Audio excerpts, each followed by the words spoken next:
Welcome to Ciaz kitchen. ഇന്ന് നമ്മളിവിടെ ഉണ്ടാക്കാൻ പോകുന്നത് ഒരു റെസ്റ്റോറൻറ്റ് സ്റ്റൈൽ ബീഫ് ചില്ലിയാണ്. ഇത് നമുക്ക് വീട്ടിൽ തന്നെ എളുപ്പത്തിൽ എങ്ങനെ ഉണ്ടാക്കാമെന്ന് നോക്കിയാലോ. അതിനു വേണ്ടി ഞാനിവിടെ 1 കിലോ ബീഫാണ് എടുത്തിട്ടുള്ളത്. ഇത് മുറിക്കാതെയാണ് ഞാൻ വേവിക്കുന്നത്. വേവിച്ചതിന് ശേഷമാണ് ഞാനിത് മുറിക്കുന്നത്. ഈ ബീഫ് നമുക്കൊരു കുക്കറിലേക്ക് ഇട്ട് കൊടുത്ത് അതിലേക്ക് 1/2 ടീസ്പൂൺ മഞ്ഞൾപ്പൊടിയും 1/2 ടേബിൾ സ്പൂൺ മുളക് പൊടിയും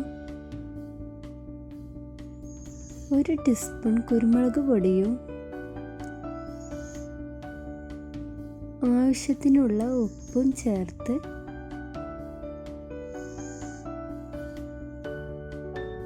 അതിലേക്ക് 1/4 ഗ്ലാസ് വെള്ളം ഒഴിച്ച് നന്നായി മിക്സ് ചെയ്ത് നമുക്ക് പ്രഷർ കുക്ക് ചെയ്തെടുക്കാം. ഇതൊരു 80% കുക്കാവാനേ പാടുള്ളൂ. ഒരു 2-3 വിസിൽ മതിയാവും. പ്രഷർ കുക്കറിലെ എയറെല്ലാം പോയതിന് ശേഷം നമുക്ക് ഇത് തുറന്നു നോക്കാം. ഇപ്പോൾ ഇത് 1/4 വേവായിട്ടുണ്ട്. ഇനി ഇത് നമുക്ക് ചൂടാറിയതിന് ശേഷം നീളത്തിൽ കഷ്ണങ്ങളായി മുറിച്ചെടുക്കാം. എല്ലാ ബീഫും ഞാനിവിടെ നീളത്തിൽ മുറിച്ചെടുത്തിട്ടുണ്ട്. ഇനി നമുക്ക് ഇതിലേക്ക് ആവശ്യമുള്ള മസാല തയ്യാറാക്കാം. അതിനുവേണ്ടി ഞാൻ വേറൊരു പാത്രത്തിലേക്ക് 1 ടേബിൾ സ്പൂൺ ജിഞ്ചർ ഗാർലിക് പേസ്റ്റും 3 ടേബിൾ സ്പൂൺ കോൺഫ്ലവറും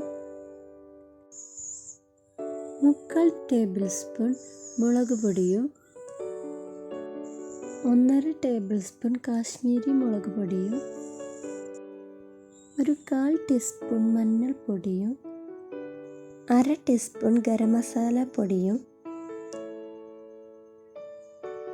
1/2 ടീസ്പൂൺ പെരിഞ്ജീരക പൊടിയും ആവശ്യത്തിനുള്ള ഉപ്പും 1 ടേബിൾ സ്പൂൺ ചെറുനാരങ്ങ നീരും ബീഫ് വേവിച്ച വെള്ളം 3 ടേബിൾ സ്പൂണും ചേർത്ത് ഇതെല്ലാം കൂടി നന്നായി മിക്സ് ചെയ്തെടുക്കാം. ഇപ്പോൾ നമ്മുടെ മസാല ഇവിടെ തയ്യാറായിട്ടുണ്ട്.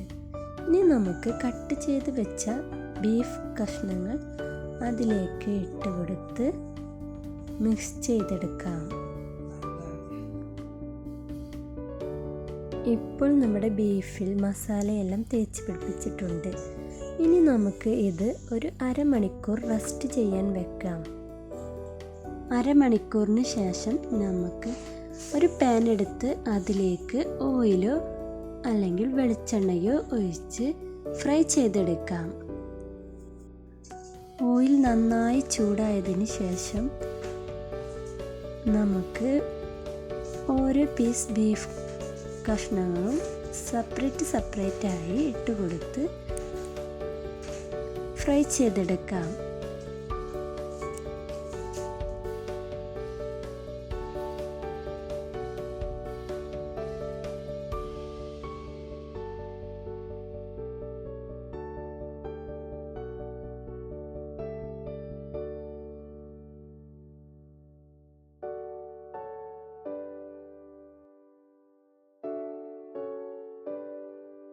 ബീഫ് ചെറുതായി ഒന്ന് മൊരിഞ്ഞു വന്നാൽ നമുക്ക് തിരിച്ചിട്ട് കൊടുക്കാം.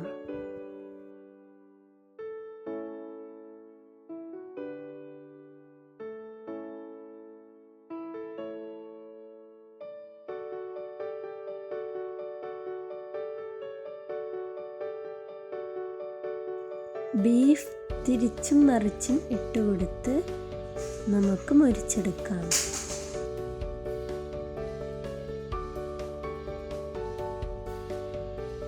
ബീഫ് ഒന്ന് മൊരിഞ്ഞു വന്നാൽ അതിലേക്ക് 5-6 പച്ചമുളക് കീറിയതും കുറച്ച് കറിവേപ്പിലയും ഇട്ടുകൊടുത്ത് മൊരിച്ചെടുക്കാം. ഇത് നമ്മുടെ ബീഫിന് ഒരു ഫ്ലേവർ നൽകും. ഇപ്പോൾ നമ്മുടെ ബീഫ് ഇവിടെ മൊരിഞ്ഞു വന്നിട്ടുണ്ട്. ഇത് നമുക്കൊരു പാത്രത്തിലേക്ക് സെർവ് ചെയ്യാം. ഈ രീതിയിൽ ബീഫ് ഫ്രൈ നിങ്ങൾ തയ്യാറാക്കി നോക്കൂ. നിങ്ങൾക്ക് ഉറപ്പായും ഇഷ്ടപ്പെടും. ഇത് നമ്മൾ റെസ്റ്റോറൻറ്റിൽ നിന്നും കഴിക്കുന്ന ബീഫ് ഫ്രൈയുടെ അതേ ടേസ്റ്റാണ്.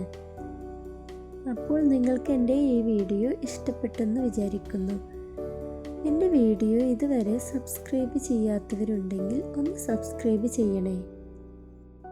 കൂടാതെ ആ ബെൽ ബട്ടൺ ഒന്ന് പ്രസ് ചെയ്യണേ. ഇത് എല്ലാവർക്കും ഷെയർ ചെയ്യണേ.